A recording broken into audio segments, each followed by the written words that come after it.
നമ്മുടെയൊക്കെ ആരോഗ്യം മറ്റുള്ള ആളുകളുടെ കയ്യിലാണ്. കാരണം നമ്മൾ ഹോട്ടലാവട്ടെ അല്ലെങ്കിൽ പച്ചക്കറി ആവട്ടെ, ഏത് മാർക്കറ്റ് ആവട്ടെ, എവിടെ എന്ത് പോയി വാങ്ങി നമ്മൾ കഴിക്കുന്ന സമയത്തും അവരത് വൃത്തിയിലും അതേസമയം കലർപ്പില്ലാതെ തരുവാണെങ്കിൽ നമ്മളൊക്കെ കുറേ ലോങ് ലൈവിൽ നിൽക്കും, കുറേ കാലം നമുക്ക് ജീവിക്കാം.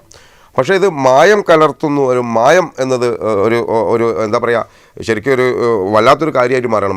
മായം കലർത്തിയ ഒരു മത്സ്യവില്പനയുടെ വാർത്തയാണ്. അപ്പോൾ മായം കലർത്തിയ മത്സ്യവില്പന തടയാൻ ഭക്ഷ്യസുരക്ഷാ വകുപ്പ് പരിശോധന കർശനമാക്കിയതോടെ കഴിഞ്ഞ 3 മാസത്തിനിടെ കോഴിക്കോട് ജില്ലയിൽ മാത്രം പിടികൂടി നശിപ്പിച്ചത് 125 കിലോ മത്സ്യം. മാർക്കറ്റുകളിലും റെയിൽവേ സ്റ്റേഷനുകളിലും ഭക്ഷ്യസുരക്ഷാ വിഭാഗവും കോർപ്പറേഷൻ ഹെൽത്ത് വിഭാഗവും ഇന്നലെ ഒരു പരിശോധന നടത്തി. അതിൽ കേടായ 80 കിലോ എരുന്ത്, 15 കിലോ ചൂര ഇതൊക്കെ പിടികൂടി നശിപ്പിച്ചു. ഈ വാർത്തയുടെ കൂടുതൽ വിവരങ്ങൾ ഞങ്ങളുടെ പ്രതിനിധി മേഘ ഗോപി നൽകും. മേഘ, പറഞ്ഞോളൂ, എന്താണ് ആ ഒരു പരിശോധന വിശദാംശങ്ങൾ?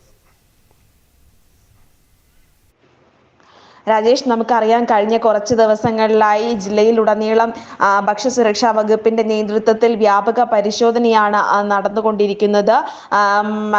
മത്സ്യമാംസങ്ങളും അതുപോലെ തന്നെ ഹോട്ടലുകളിലെ ഭക്ഷണങ്ങളടക്കം കേടായ രീതിയിൽ എന്തെങ്കിലും ഉപയോഗിക്കുന്നുണ്ടോ എന്നതടക്കം നോക്കുന്നതിനായി വലിയൊരു പരിശോധന തന്നെയായിരുന്നു നടന്നുകൊണ്ടിരിക്കുന്നത്. ഇതിന്റെ ഭാഗമായി കഴിഞ്ഞ ദിവസം നടത്തിയ പരിശോധനയിലാണ് ജില്ലയിൽ നിന്നും 125 കിലോ മത്സ്യം, അതായത് മായം കലർത്തിയ മത്സ്യം ഭക്ഷ്യസുരക്ഷാ വിഭാഗത്തിന്റെ നേതൃത്വത്തിൽ പിടികൂടിയത്.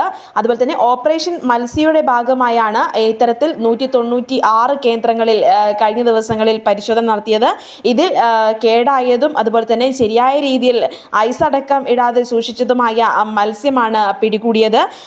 മാർക്കറ്റ്, അതുപോലെ തന്നെ സെൻട്രൽ മാർക്കറ്റ്, റെയിൽവേ സ്റ്റേഷൻ തുടങ്ങിയ ഇടങ്ങളിലൊക്കെയായിരുന്നു സുരക്ഷാ വിഭാഗവും അതുപോലെ തന്നെ കോർപ്പറേഷൻ ഹെൽത്ത് വിഭാഗവും കഴിഞ്ഞ ദിവസം പരിശോധന നടത്തിയത്.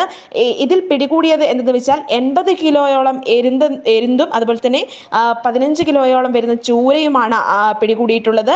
ലൈസൻസ് ഇല്ലാതെയും അതുപോലെ തന്നെ ശരിയായി പാക്ക് ചെയ്യാതെയും കൊണ്ടുവന്ന എരുന്താണ് പിടിച്ചെടുത്തത്. അതുപോലെ തന്നെ സെൻട്രൽ മാർക്കറ്റിൽ വിൽപ്പനയ്ക്ക് എത്തിച്ച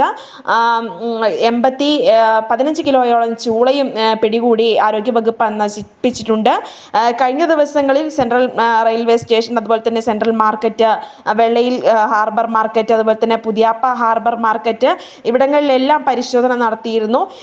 ഇതിൽ നിന്നെല്ലാമാണ് ഇത്രയധികം കേടായ മത്സ്യങ്ങളടക്കം പിടികൂടിയത്. നമുക്കറിയാം ഇത്തരത്തിലുള്ള മത്സ്യങ്ങൾക്ക് നിയന്ത്രണങ്ങളടക്കം ഏർപ്പെടുത്തിയിട്ടിരുന്നു. ഇതിന് പുറമെയാണ് ഇത്തരത്തിൽ വീണ്ടും ജില്ലയിലെ മത്സ്യ മാർക്കറ്റുകളിൽ വിൽപ്പന കണ്ടെത്തിയിരിക്കുന്നത്. ഇത് തടയുക എന്ന ലക്ഷ്യത്തോടെയാണ് ഇപ്പോൾ പരിശോധന ശക്തമാക്കിയിരിക്കുന്നത്. വലിയ മാരക രോഗങ്ങൾക്ക് ഇത്തരത്തിൽ മായം കലർത്തിയ മത്സ്യം ഉപയോഗിക്കുമ്പോൾ ബാധിക്കുന്നു. ക്യാൻസർ അടക്കമുള്ള മറ്റു രോഗങ്ങളിലേക്കും ഇത് ബാധിക്കുമെന്നാണ് പറയുന്നത്. ഭക്ഷ്യസുരക്ഷാ അസിസ്റ്റന്റ് കമ്മീഷണർ സക്കീർ ഹുസൈന്റെയും അതുപോലെ തന്നെ corporation health officer doctor Munavar റഹ്മാന്റെയും നേതൃത്വത്തിലായിരുന്നു പരിശോധന നടന്നത്.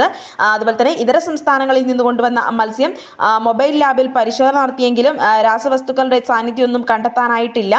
വ്യാപാരികൾ ഇതര സംസ്ഥാനങ്ങളിൽ നിന്നെത്തുന്ന മത്സ്യം കേടായതല്ലെന്ന് ഉറപ്പാക്കണമെന്നും ഭക്ഷ്യസുരക്ഷാ വകുപ്പ് അറിയിച്ചിട്ടുണ്ട്. അതുപോലെ തന്നെ കേടുവരാതെ സൂക്ഷിക്കാൻ 1 കിലോ മീൻ കേടുവരാതെ സൂക്ഷിക്കാൻ 1 കിലോ ഐസ് ഇടണമെന്നാണ് ആരോഗ്യവകുപ്പ് നിർദ്ദേശം നൽകുന്നത്. രാജേഷ്, തീർച്ചയായും അതീവ ഗൗരവം അർഹിക്കുന്നൊരു വിഷയം. കാരണം ആളുകളെ കൊല്ലാക്കൽ ചെയ്യുന്നു, അമിത ലാഭം മോഹിക്കുന്ന ആളുകളെ കൊല്ലാക്കൽ ചെയ്യുന്നു. ഇത്തരക്കാർക്കെതിരെ വധശ്രമത്തിന് കേസെടുക്കണം എന്ന് പറഞ്ഞുകൊണ്ട് വാർത്താപ്രഭാതം ഇന്ന് വിടവാങ്ങുന്നു.